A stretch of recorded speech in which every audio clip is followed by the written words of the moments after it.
December 29th, 1963. The town is Chicago. The two best football teams in the world meet in a deadline to glory. That was the first game I ever went to. My uncles couldn't have picked a better game for me to go to. No one has played middle linebacker better than Dick Butkus. In my opinion, the greatest defensive football player that ever lived. Gale Sayers once asked me who was better, me or Peyton. I said, if I need one game, I want you. If I need a season, I'll take Walter. He says, that sounds fair. Changed the whole culture of the Chicago Bears. Enjoyed working with the guy, enjoyed being friends with the guy, and he's a legend. You're 100% right, but you're a pain in the butt. I actually cried when they won the Super Bowl. I couldn't believe it. I just have one thing to say. We all have bragging rights over the whole goddamn country.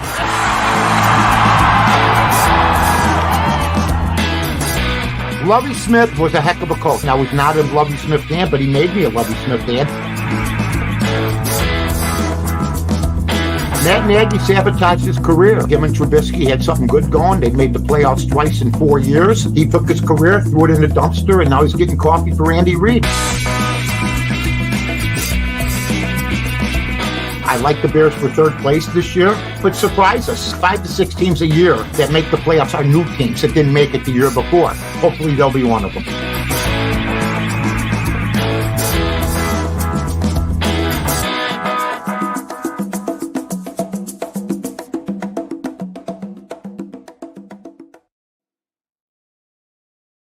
Welcome, everyone, to a fresh episode of the Mike North Advantage with Mike North. Mike, how are you, my friend? Good. People often ask me if I'm the one playing the bongos in the introduction. I could see you doing that. Oh, yeah. I was doing it while we were doing it. I saw that. Yeah. I'm looking at people and there's nobody there. You know what I mean? Oh, boy. Just like there was nobody there late in the fourth quarter last night when I played. That's right. I was going to say, there's going to be nobody at Soldier Field if we keep going this way. Hey, man, you know, what are you going to do? First of all, we got to set up the show today because you know what? I'm responsible this year. I'm doing my homework. I'm doing everything I got to do. I'm actually doing research. I'm squeezing other things in. I've never squeezed anything in before, but I'm squeezing things in.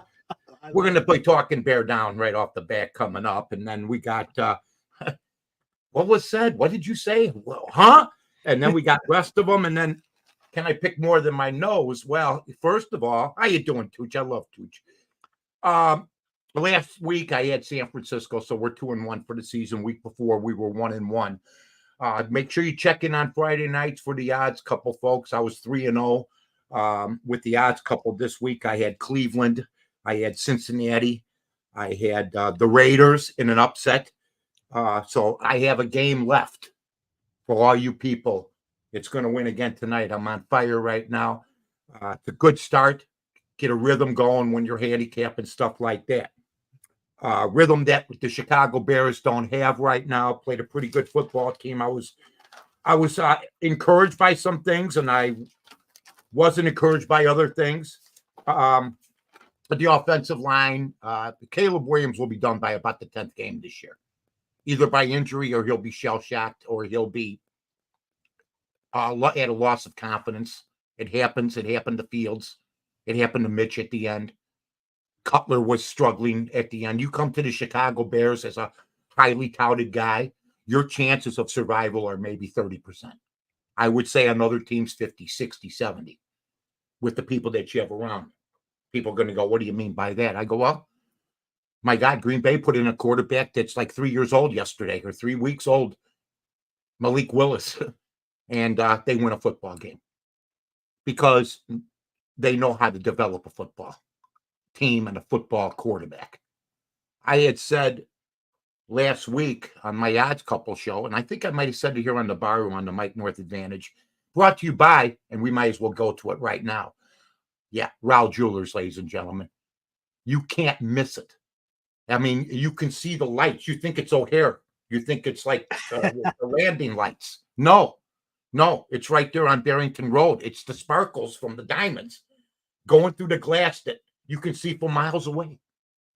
You go see Brad Gams, Ryan Gams, you go see those people over there in Hoffman Estates on Barrington Road. Absolutely outstanding. Go in with an estimate from somebody else. Brad will beat it. I guarantee you. Okay. So make sure you do that. Rao Jewelers, without them, we don't have this show for another year. The barroom celebrating 10 years, which I saw, which is great. And it's put a lot of lines on my face most of those years, to be honest. I got to be honest, though. I've had so much fun with Eldo. We've become dear friends. Yeah. And I guess we might as well get to the point of what this whole thing is. First of all, the offensive line of the Chicago Bears is about as bad as an offensive line as I've ever seen. And you can't put together a guy from over here, a draft pick from over there, grab a guy off the waiver wire over here. You just can't build a line of cohesiveness. You can't take somebody else's. They always say somebody else's trash is somebody's treasure. The Bears didn't draft an offensive lineman till I think the 3rd or 4th or 5th round. I know they drafted the punter 4th. In my world, what I wanted everybody to do, and it's not going to happen now, was I wanted them to pay Cousins. I wanted them to pay Wilson. I wanted them to have Caleb sit so he wouldn't end up like this. And I wanted them to have to go through what they're going to have to go through. Okay, as far as high-priced quarterbacks. But the Bears didn't want to go that way. They decided to hand the job to a guy that's not ready, but neither is the team. There's got to be a team that's ready for a quarterback that's a first pick in the draft. Okay? And there's been first picks in the draft that haven't made it, folks. Believe me. Don't go. I was out on the golf course this morning talking to a couple friends of mine. And they said, well, Caleb will get better. Don't worry. Maybe. He's 50-50. That's what I said. I'm not going to prejudge him on last night, and I'm not going to prejudge him on the first week. Here's what I'll say. He's got a lot of work to do. And I heard Mike Tirico say something, and I did some investigating last week. And here's what I'm going to tell you. Last week, when he had time to pass, okay, with over 2.5 seconds or more, he was 3 for 13 out of the passes he threw. I think he threw 29 passes. He had 2.5 to 3 seconds, 13 times, had 2 overthrows and 3 completions. Okay, so that's when he had the protection. When you don't have the protection, you're going to rush things. You're going to get in a panic. You've been sacked 7 times. More times than you were ever probably sacked at USC in your whole career. I don't know. Or at Oklahoma. Okay? The line's not fit to be an offensive line. I talked about Shelton last week. I couldn't believe he was still there. Okay? This is on Ryan Poles. Everybody's hero. Okay? This is on you, sir. You got a piece of equipment in Caleb Williams and you got nothing to protect it. All right? I'll give you another thing. You will regret not taking Brock Bowers. And you took Odonzier. I like him. He's going to be fine. Bowers is the next Travis Kelce. I watched him yesterday. He's a tight end that had 10 catches for 100 yards. We won't have tight ends maybe with a total of 10 catches this year, maybe. Feel bad for Cole Kmet.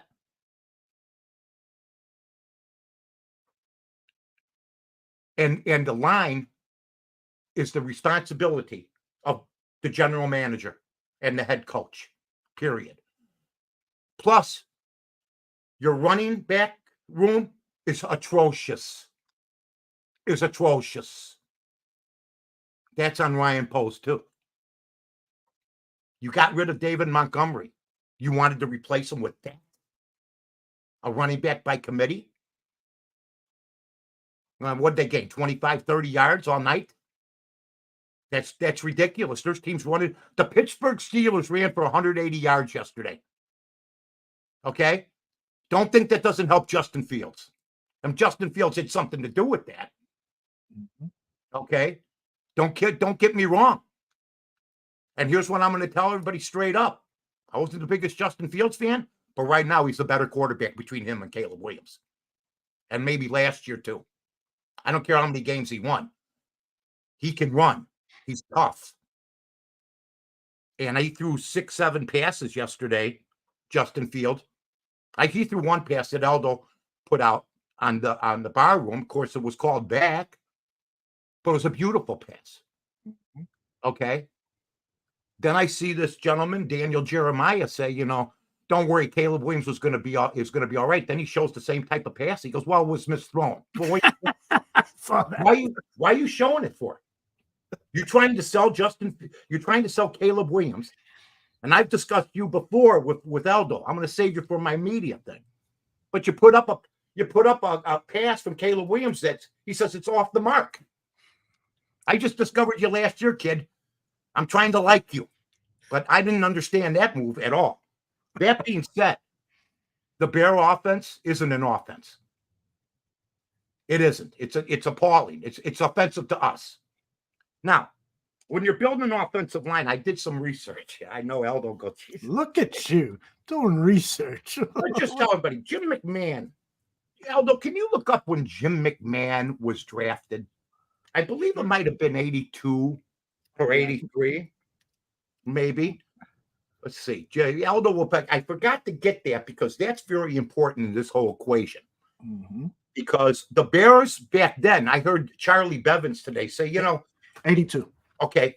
I heard Charlie Bevins on today say on the Twitter, and you can check me out at North to North or go to the bar room, Aldo Gandia, anybody you want to check. And Charlie said, in my lifetime, because he's a younger guy, I don't think the Bears have ever had a real good offensive line. Now, I know you had Kreutz and you had that line back then. Mm-hmm. But the best line the Bears ever had was the 80s lines. Okay. And that's how far you got to go back before, because they had nothing but all-stars on that line. All right. I'm going to give everybody an example of why the Bears, once again, with Ryan Poles, are doing this wrong. You're going to get linemen after you've drafted your quarterback, right? Is that what I'm hearing there? Jimbo Clobbered. Jim McMahon was drafted in 82. Bob Avellini quarterback that year, folks, because they didn't want to throw McMahon to the dogs, just like they do now, like Tom Brady said you shouldn't do, that the Bears are doing right now. In 83, they drafted Jimbo Clobbered. Mm-hmm. In 81, they got Jay Hilgenberg. In 81, they drafted Van Horn. Not only did they draft him, these guys played for 7, 8, 9, 12 years. Van Horn played for 12 years from 81 to 93. Mm-hmm. Kurt Becker, 1982. In 1983, Tom Thayer. What does this mean? The line was ready when the rookie quarterback went into his second season to play football. They had the best line in football by then. The Bears have one of the worst lines in football, give or take Carolina, or maybe a couple other teams we don't know about. Although it's hard for me to remember 7 sacks to a quarterback. So what I'm here to tell you is they're doing this ass backwards, period. And they're not that good to begin with. And what good are you doing, Caleb Williams, if he goes back? This is a stunning statistic. That's right. I don't use stunning too often.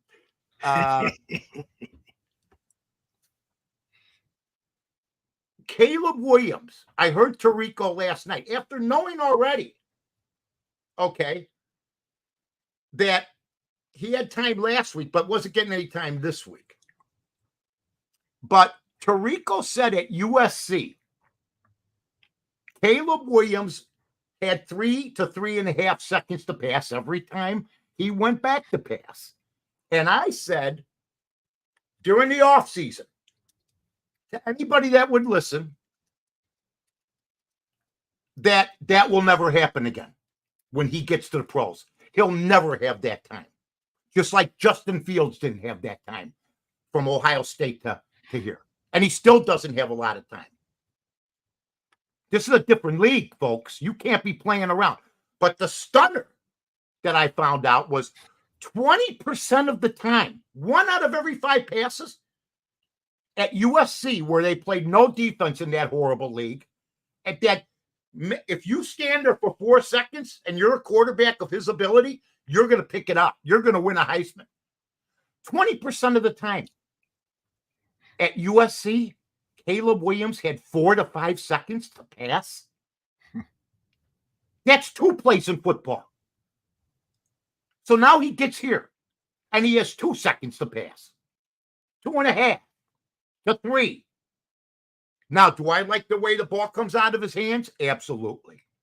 Last night at the beginning of the game, I said, don't change this. Waldron, which you did.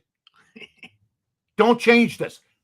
1, 2, 3, snap, throw, snap, throw, snap, throw. Beautiful passes. I can see the ball coming out of his hands. But sooner or later, when people are covered, you're going to have problems because you don't have that time. And that's what happened. Now, there's been first-round picks that have been busts. I'm not saying he's going to be a bust. There's been Jamarcus Russell was a monster first-round pick. All sorts of problems off the field, all sorts of problems on the field. Tim Couch, other guys, just busts. I'm praying this don't happen to him. But I'm going to tell you right now, you get beat up like that every week, and it better not be every week. He was okay last week. But you get beat up like that, it better not be too often because he'll lose his heart. And I would advise him, they're out to get you. You with your claw hold and you, telling the punter this year you won't be punting much. He punted 6 times yesterday. His leg was ready to fall off. You came in arrogant. You came in confident. You come in cocky. And that's why the players in the league, that's why that one player, when you were running out of bounds, unloaded on your arrogant, cocky ass. They're out to get you, son. They're out to get you, Caleb.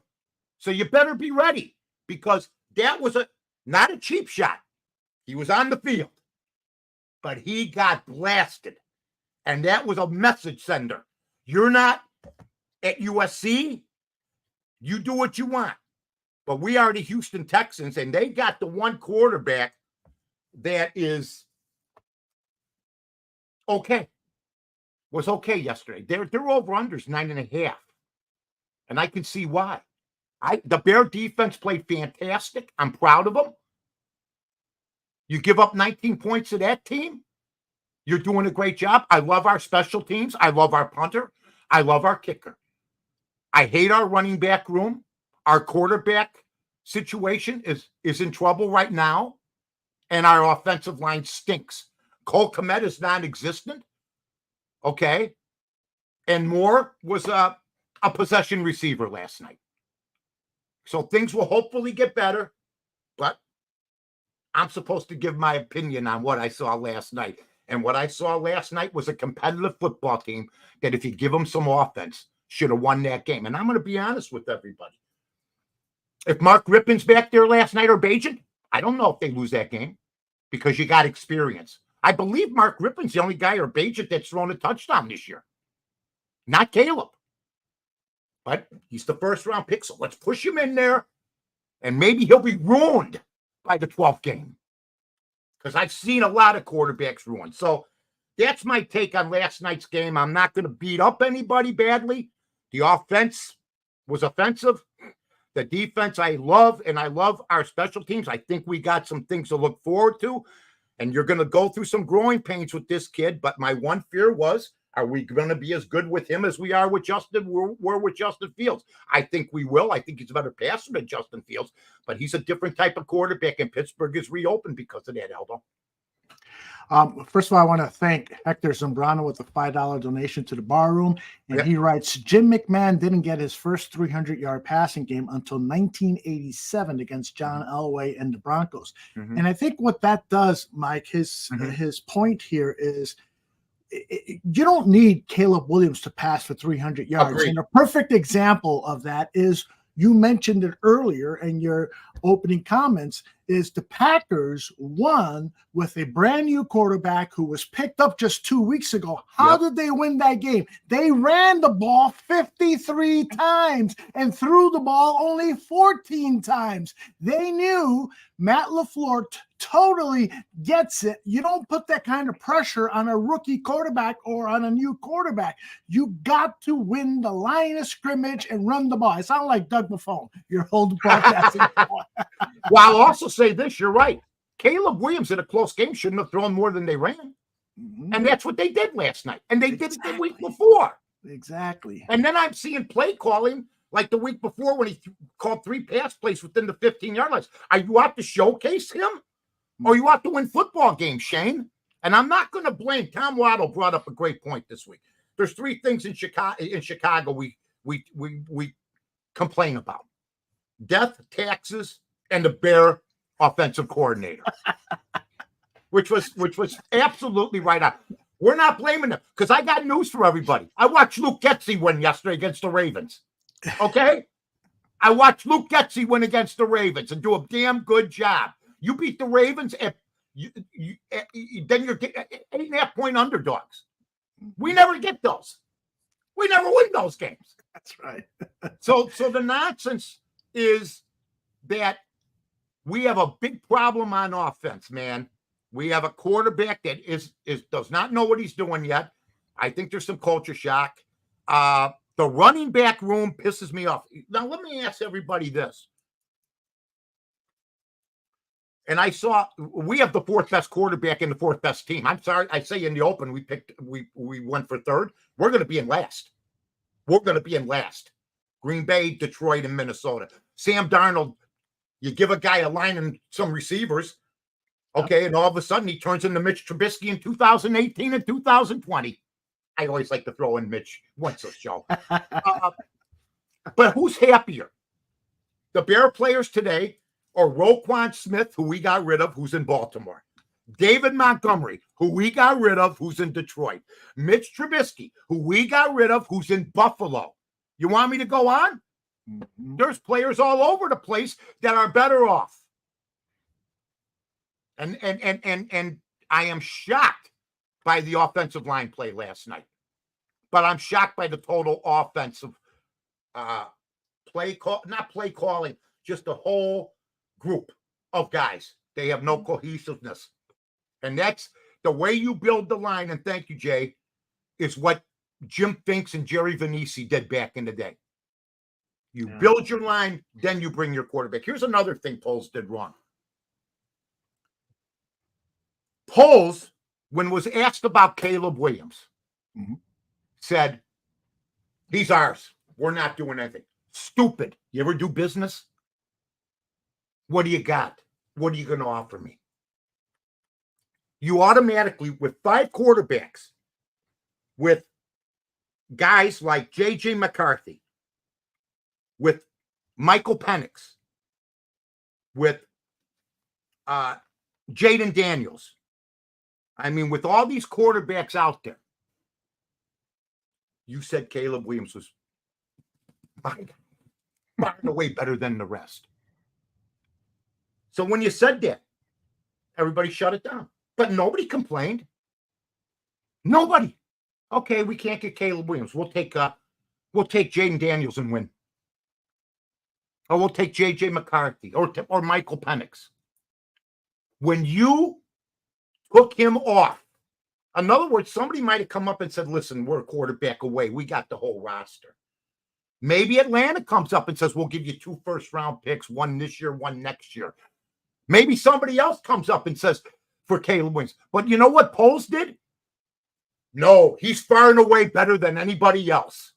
And he's not. And he may never be. But your perception was he was heads and tails above everybody else, but you took him off the market the very first day. That's how sure you are. So you have no offensive line. You might have picked, I'm not saying you did, the wrong quarterback. And your running room, which is the forward of the Bears forever, is a mess. That guy Swift ain't no good. Herbert's okay. They're not load backs. Swift's been on 3 teams. Been around the block 38 times. This offense might be one of the worst of all time as a totalitarian type of situation. So our defense, and I should have known it when I heard the owner say you got to be patient with Caleb. When I heard Belichick say this week, guess what? He don't show me anything that's impressing me. When I hear all this stuff coming out, I'm going, oh boy. And it's not just his fault. Maybe they're saying he's not going to be ready because the offense isn't going to be ready. And they're not ready. So, you know, I just explained how you build an offensive line. You build it before the quarterback comes. Yep. You're going to have to get 2-3 new linemen. Yeah. To check with what you said about the offensive line. And then he also asked this question: was it a mistake to retain Matt Eberflus after last season and before drafting and developing a new quarterback? Feels like old times with the Bears. I don't know what's going to happen this year. But Eberflus had that look on his face like, oh, man, last night. Yes, he did. He had a look. He looked like a deer in headlights last night. Yeah. So you look at this, and I'm going to tell you another thing. Caleb Williams is small. 6'1". He's small. And he's slight for a 6'1". I mean, 6'1" and 250. I got it right here because I did my homework. I'm going to list the heights and weights. In this game, how many passes get blocked by Caleb Williams? He's so used to having nobody in front of him that he almost throws in a downward motion. Mm-hmm. He's had like 7 passes batted down in 2 weeks because he had nobody in front of him at USC. So I'm going to say this. Jaden Daniels. First I'll read off. You can't get this anywhere else. You know what they're talking on the radio right now? Caleb's going to be okay. Our line's going to be good. Jaden Daniels. Listen, Aldo, I'm at the point now. I'm stir crazy. I've been doing this since 61. I'm talking about another. Who knows? Jaden Daniels. I was gonna say, thank God that you're not wearing a Packer jersey or back to. No, I'll never switch. Thank you. I love sitting in my own mess. Jaden Daniels is 6'4", 209 pounds. He needs to put on weight, and he will, but he's 6'4". Bo Nix, 6'3.5", 220. Michael Penix, 6'2", 220. J.J. McCarthy, 6'3", 220. Caleb Williams, 6'1", 215. Yep. And Zach's right. 6 feet. Don't forget, in the NBA, Charles Barkley was always listed at 6'5", 6'6". He was 6'4". Yeah. They always give you another inch or two. Mm-hmm. Caleb Williams ain't that big. You better have a line in front of him. And he's slight. And if I find it hard to believe with that line that he's going to last. Now, he's no Byron Young or you see what happened to him? Oh yeah. He'll be in the bench. 5'10". Yeah, they knew he was small. Yeah. They knew he was small and they took him anyway. Mm-hmm. And that poor guy, has an owner that's out of his mind. He's had 3 head coaches, had a couple offensive coordinators. So I'm here to tell you, he may not be all that good, and he is too small. That was a dumb draft pick. But your organization's the worst in pro football. They are actually the White Sox of the National Football League. That's how bad they are. He's going to be a second-string quarterback for the rest of his life. Yeah. That's what's going to happen. So that's how I look at the Bear game. I think that Our offensive line's a mess. Our running backs, I think our whole offense is dysfunctional right now. I love our defense. Our turnovers weren't plentiful last night. In fact, we turned over the ball. And I'll give you this about Caleb Williams. That ball that he rolled out on and threw to triple coverage was atrocious. Just absolutely atrocious. So everybody's got some blame here, but I'm not going to just blame one or two guys, period. Very well done, Mike. Let's see if I've got anything here I want to share with you. Let's see. Zach said Caleb looked like the second coming of Bryce Young. Joking, but damn, Carolina benched him today. Well, you can't stay with them much longer, but this was last week. Their coach said he's my quarterback. Mm-hmm. And then he threw for 98 yards yesterday. You can't go on like that because here's what the players know. The players on that team know. They have a living to make. They want to win. And if one guy's holding you back for whatever reason, okay, they got to make a move. And I think the owner got involved. The owner wanted him. Mm-hmm. He didn't even want the other guys wanted Stroud. Right. And it didn't. So the owner's the main problem here. Boy, does that sound familiar. Mm-hmm. I mean, you know what? Who knows? He might end up here in Chicago with the team. Yeah, he'll buy the White Sox. And move them to Tuscaloosa, Alabama. Exactly. Yeah. All right, that concludes our Bear Down segment. Let's move on to Say what? Oh, say what? God, I love say what. It's what the media. So I say, I almost didn't want to read the papers today because, the same old crap. I will continuously remind people, okay? I have some new victims, I like to call them this week, but I will continuously remind people that Danny Parkins said that Caleb Williams, without a snap, was the best Bear quarterback in history. Okay? I can say that. That is true. Man. But I heard he knows a lot of people. It's not what you know, it's who you know. Well, your network. Yeah, I guess he knows Nick Wright. But you can't say stuff like that. Yeah. You're on the national stage, and the first day you say is that he's the best quarterback the Bears have ever had. You should be fired. Then you have Colin Coward, who recently had said he's a generational quarterback. Yeah. Right? Yep. This week says there's red flags with Caleb Williams. Another just loser. Just another loser, just to get clicks. You said Caleb Williams is a generational quarterback. You know how stupid you sound when you say something like that?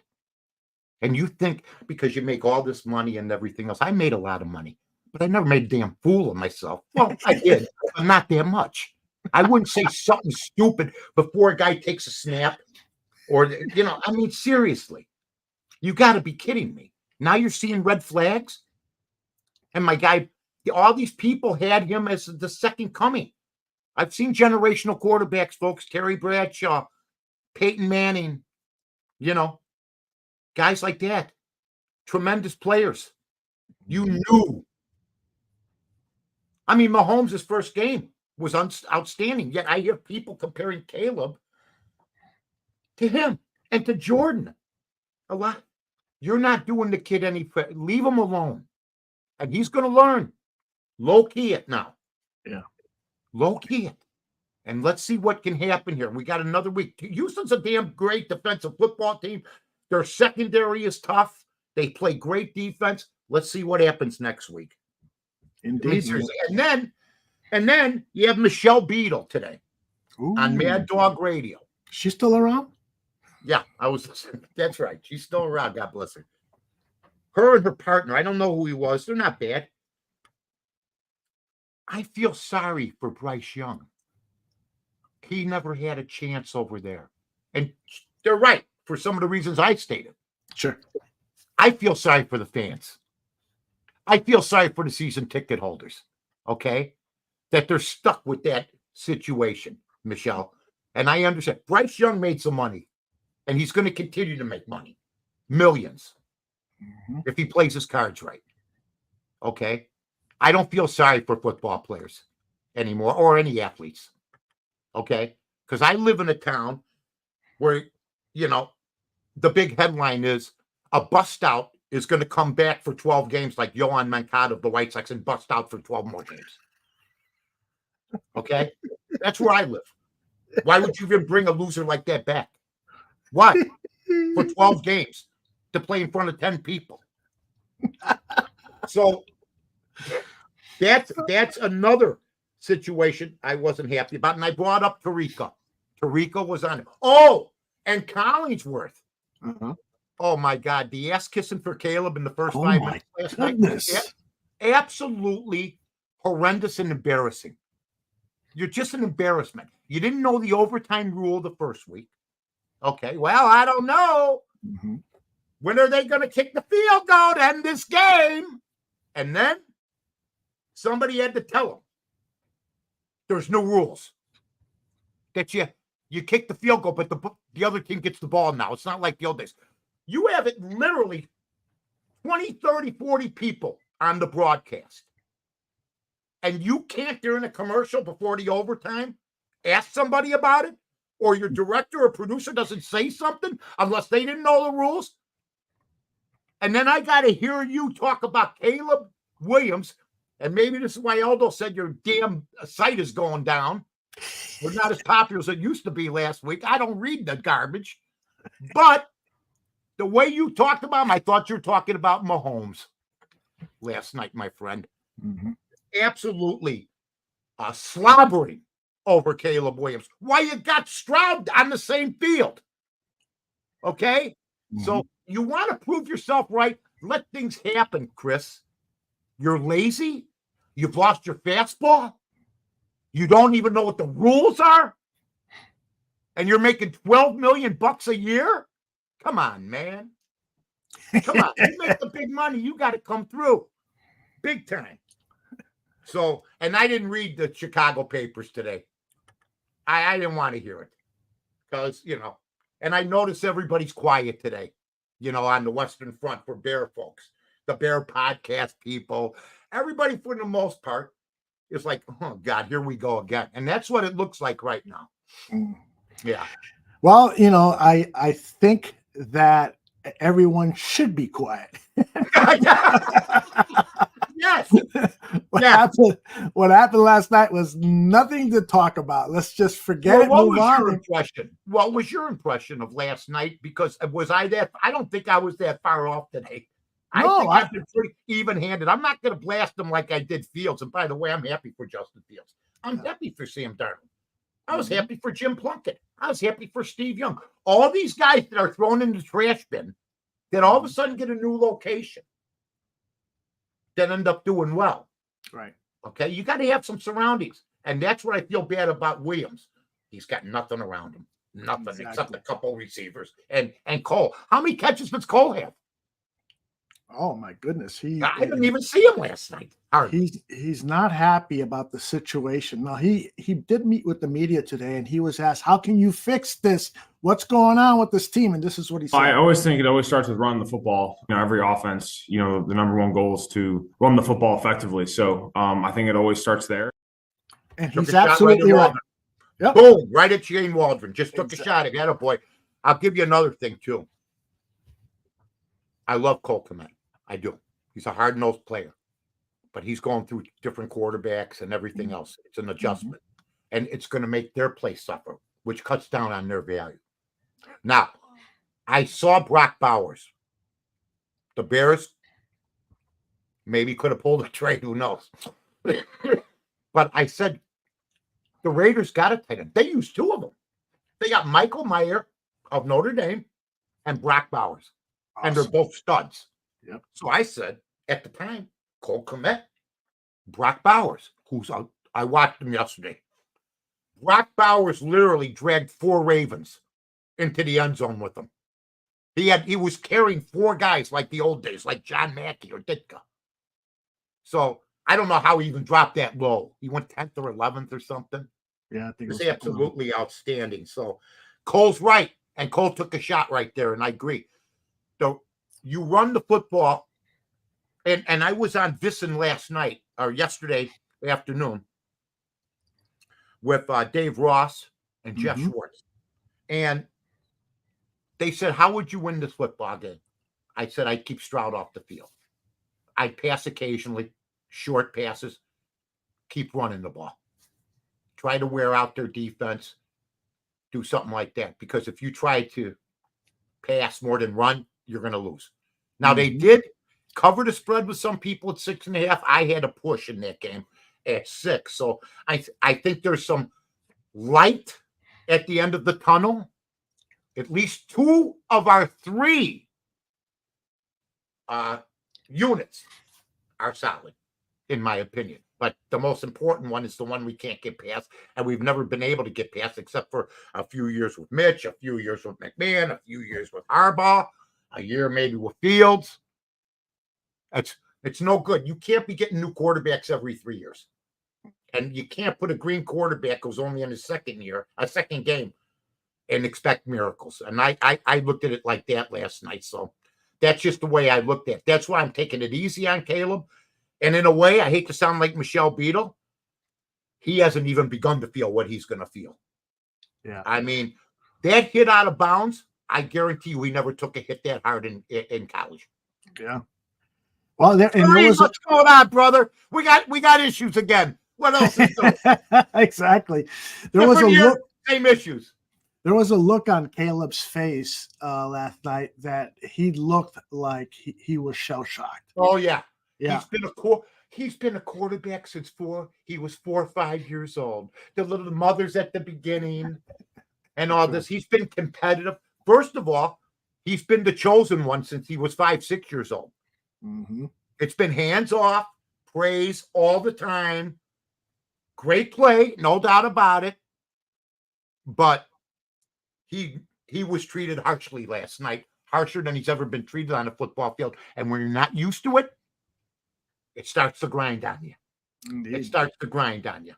Yeah. You know, why do you think? Look, it's just like if you're in trouble with the mafia, they tie your hands behind a chair. Where's the money? They go, where's the money? They hit you for about an hour. Okay. By the 3rd hour, you go, I'll take you there. I'll take you there. Because you can only take so much. Exactly. You know what I mean? Great analogy. That's all you can do. All right, let's ask Ethel, what is next? Anything goes. Anything goes, baby. You got that right. Anything goes. And I'll tell you what, the best part about anything goes is we can go over the scores of the other games last night.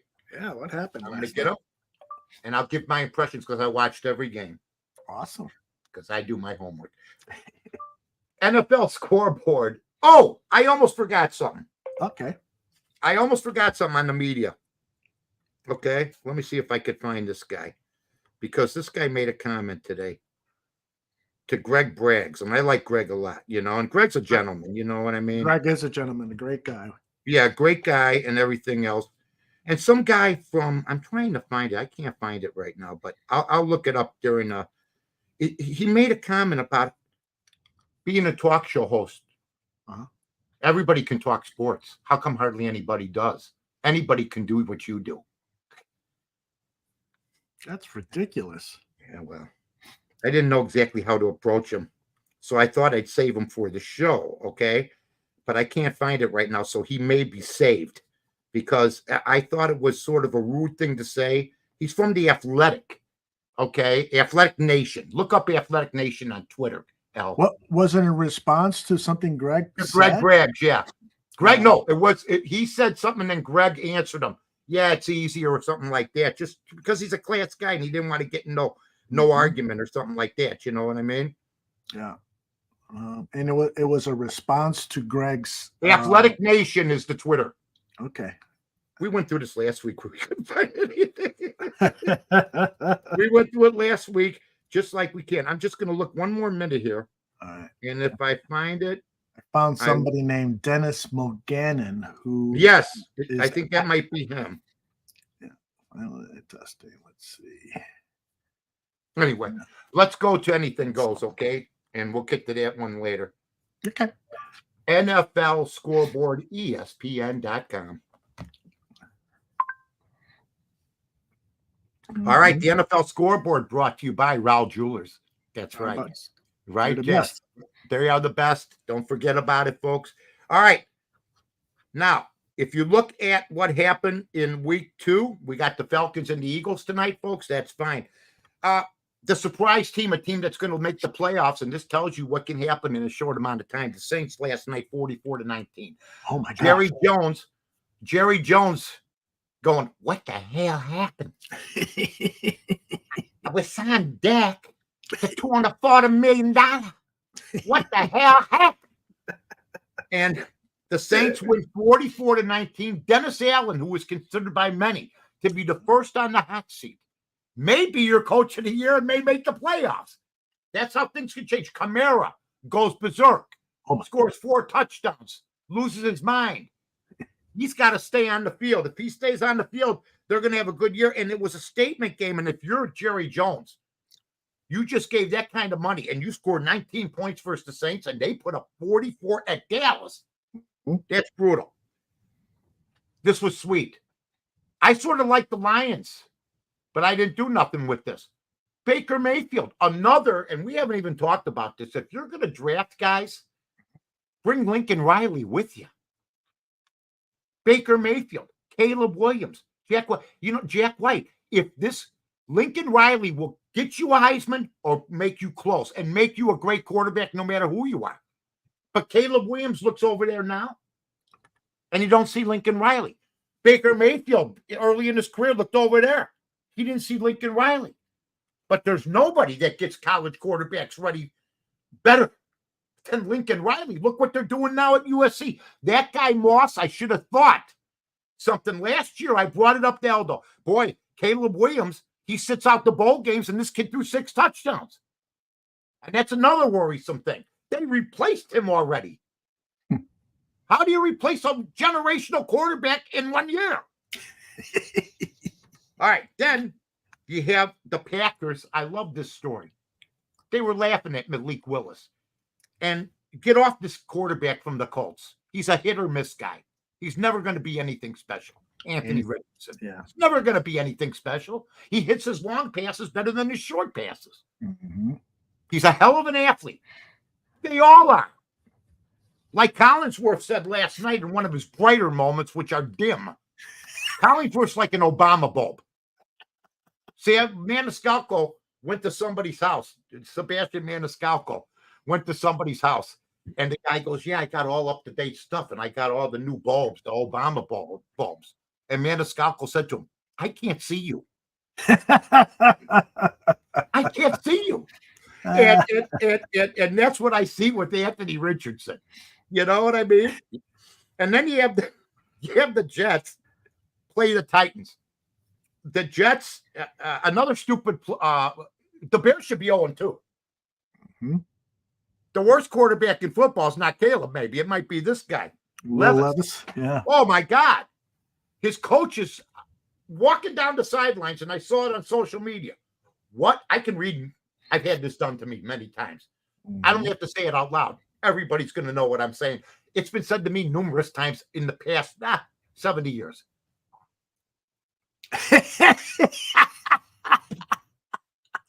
That's funny. He wasn't ordering food. He was going, what the hell? What the hell are you doing? Right there in front of everybody. Yeah. And the Jets, Aaron Rodgers, 2 touchdowns. Uh-huh. They had a lot of pressure on them to win. So they go 1-1. The Titans are now an 0-2. The Vikings beating the 49ers. Who had that on their bingo card? McCaffrey hurt. They were ready for Mason. Purdy has a subpar game. And Sam Darnold. Mike Lombardi, are you listening to me? And you used to spar about Darnold and Trubisky. Yeah. You got the upper hand right now, pal. Yes. You got the upper hand right now. Seahawks versus the Patriots. I like the Patriots. I like the job they're doing. What's hit that button mean? Hit the like button if you're watching on YouTube. Tareen. Oh, what a guy, Tareen. I've seen about 4 people do that because this is good. This is penetrating. This is exquisite. Anyway, Seahawks 23. How about this? The Seahawks 2-0. Yeah. How about that? Jeez. Pete Carroll upstairs watching from his ivory tower. They're winning because they don't have Shane Waldron anymore. You know what that's all about. Man, here we addition go. by subtraction. I know. Seahawks 23, Patriots 20, but I like how the Patriots are playing. Yeah. DeMeco Ryan with the Texans has a good team. This guy's got a good team. The Commanders 21, the Giants 18. They gave Danny Dimes all that money. Yeah. Daboll's under a lot of pressure. They are 0-2 right now. The Commanders did not score a touchdown and won the game. They kicked 7 field goals. Mm-hmm. And by the way, let me just compliment the field goal kickers in this league. Back when I was growing up, when I was 12, 14, 15, you had a lot of straight leg kickers. Pat Summerall, Roger LeClaire with the Bears, Mac Percival, Bob Jenks, Lou Groza, Lou Michaels. I'm like a walking encyclopedia. That's what I am. I say that to myself. Nobody tells me that, though. I wish Eldo would say it, but he never does. All these guys were straight. Pat Summerall, straight toe kickers. These guys make 55 yarders like they're nothing. I'm marking them down now. I mean, you got this kid Harrison Buckner. Did anybody think he was missing that kick last night? Yeah, I did. Nobody thought he was missing that kick last night. Mm-hmm. That's how good the kickers are in this league right now. Yeah. I took the over 8.5 for victories because Vegas made a bad mistake. Okay. Now, how do you have a Jim Harbaugh coach team and you only think he's going to win 8.5 games? He's 2-0 already. Now they played the Panthers. Okay, so but he's 2-0. I think that they're running the football. Herbert's got time to pass.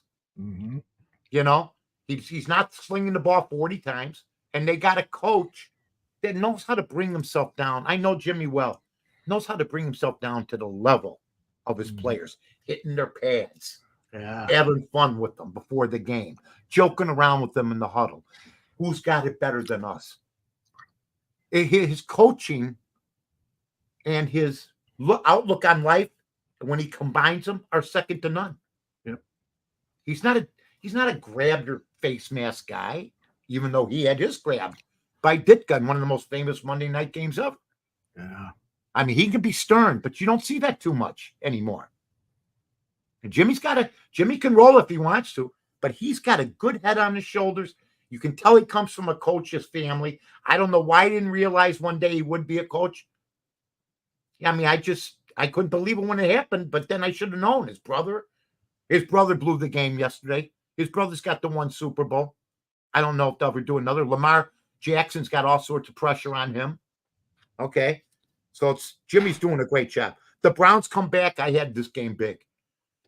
Trevor Lawrence, whose stats, Paulie Howard brought it up on Visson, are equal to Mitch Trubisky's. And they gave this guy $240 million.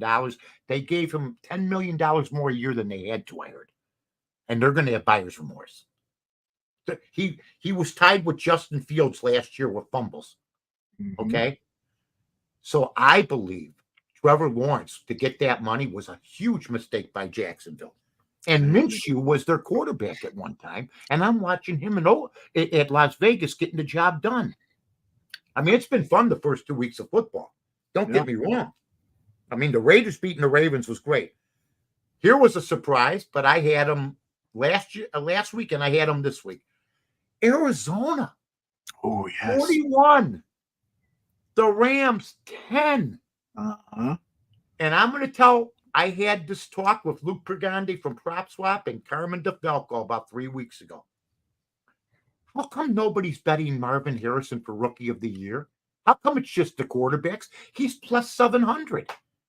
In other words, he's like 7-1, but there were guys 2-1. Caleb is minus 150. If you bought a Caleb Williams, here, let me show you something.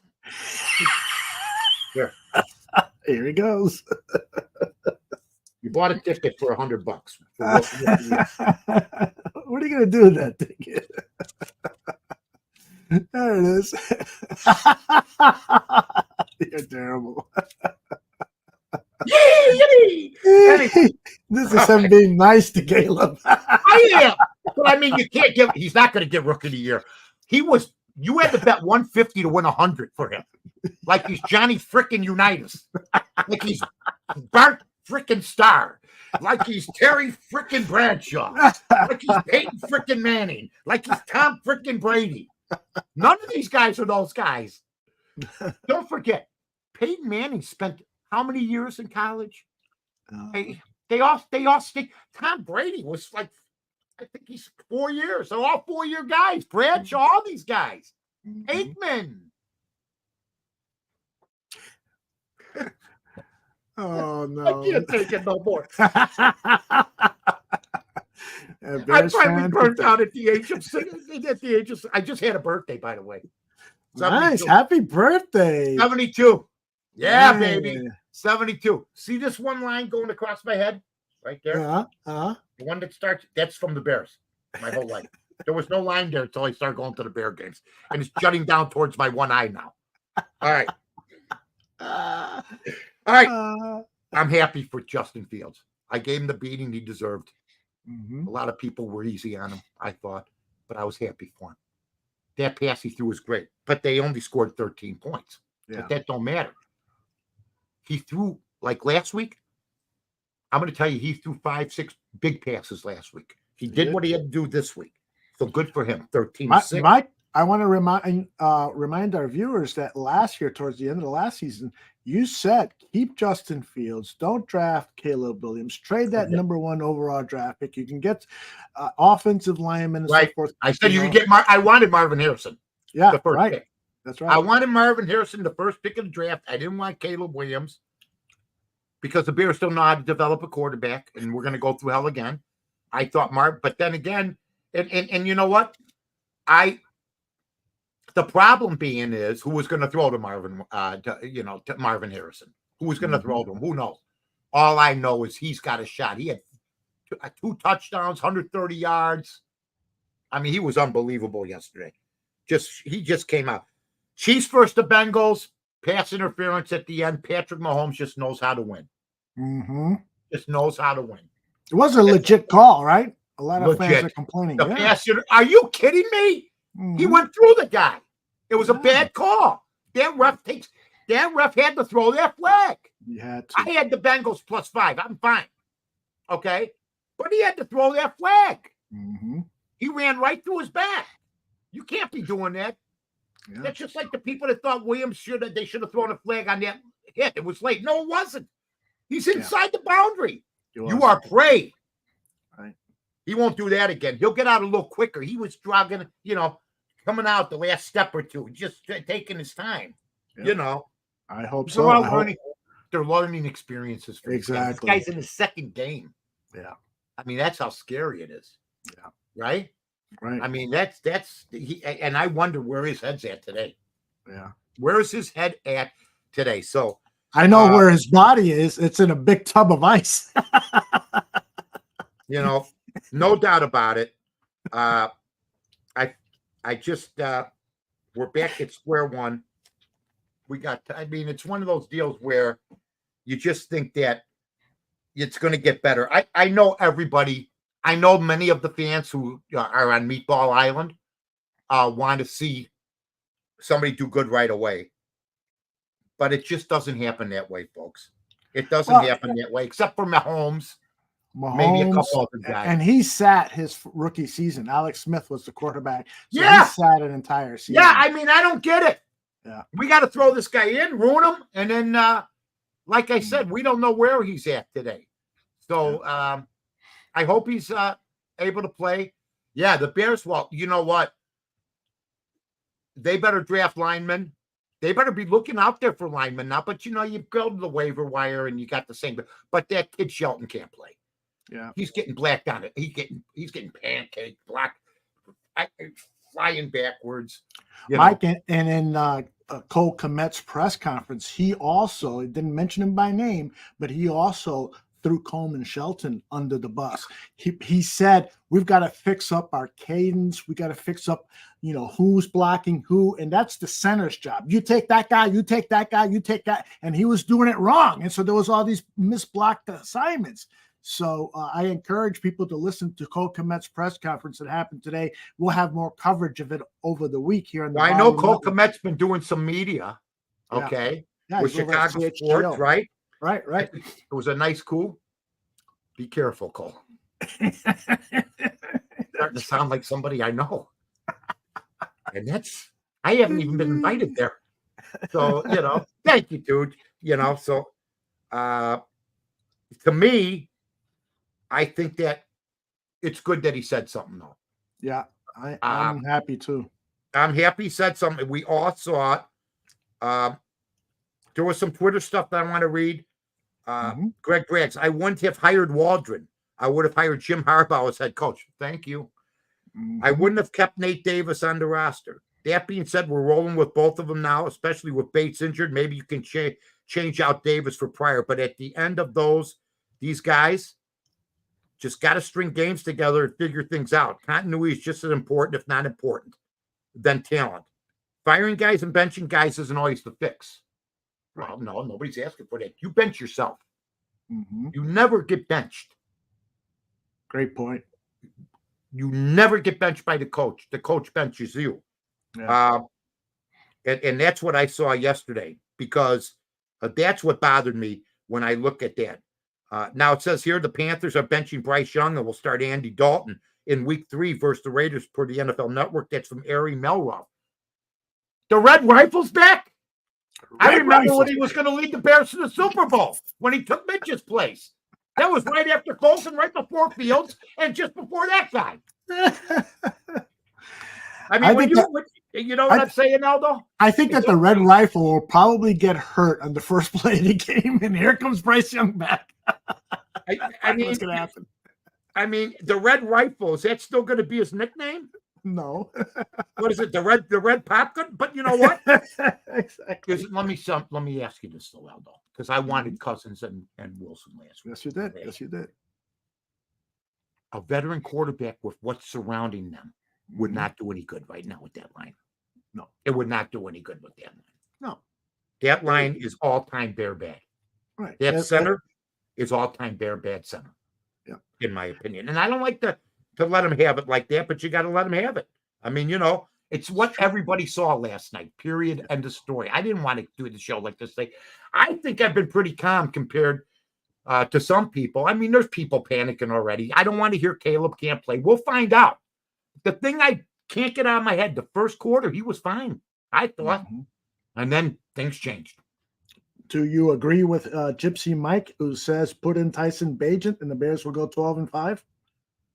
Not 12-5. I think they, I'm not going to say bench the guy already, but he's going to be waiting sooner or later if either by injury or if he can't get a win. I mean, he wants to throw a touchdown past this kid. This guy was Mr. Touchdown at USC. Indeed. It's got to be very frustrating right now. I don't think he knew what was going to hit him when he came in with the claw. He was a fun guy, the claw and all this other stuff. Scroll says Caleb can kill everybody that plays quarterback can play. To what point, though? You got to be able to put up some sort of numbers, So we'll see what happens. But like I always said, we made the Super Bowl with Rex Grossman, and this team eerily on defense and the special teams reminds me of that team. But Rex Grossman, I think, threw for 52%, and we made the Super Bowl. So it's not.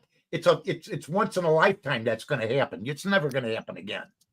But the nonsense. Let's not worry about 4,000 yards. Let's not worry about 3,000 yards. I was never big on stats.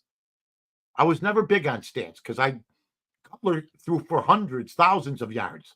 In 8 years, we never won. Yep.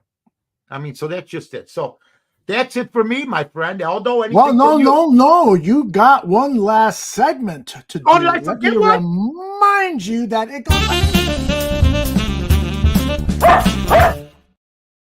Pick your nose. No, don't pick your nose.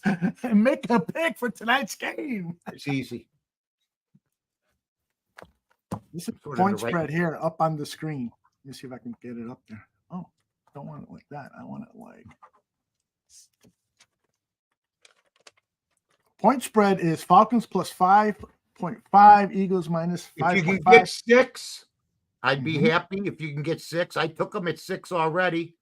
They were 6.5 at the beginning of the week, maybe because of all of the upsets and all the dogs winning yesterday. They're looking at. Here it comes. We got this. This is brand new. Atlanta tonight, folks, is your winning ticket. I got rhythm.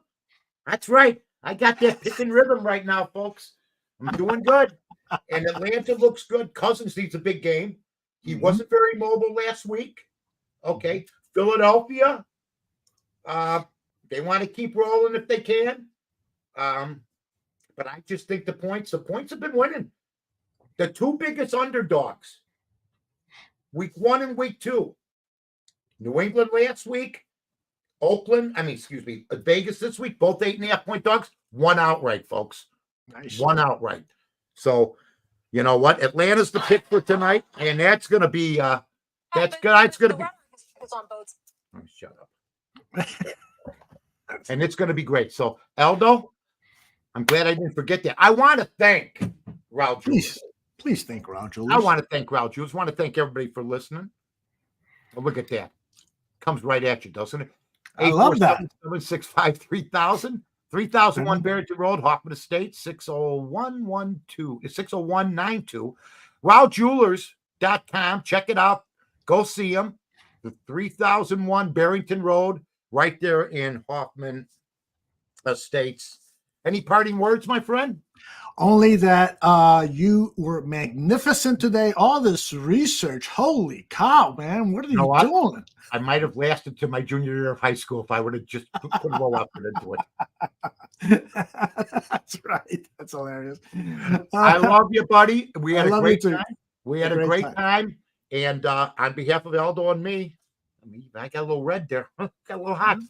We'll see everybody next week. Peace. Bye-bye.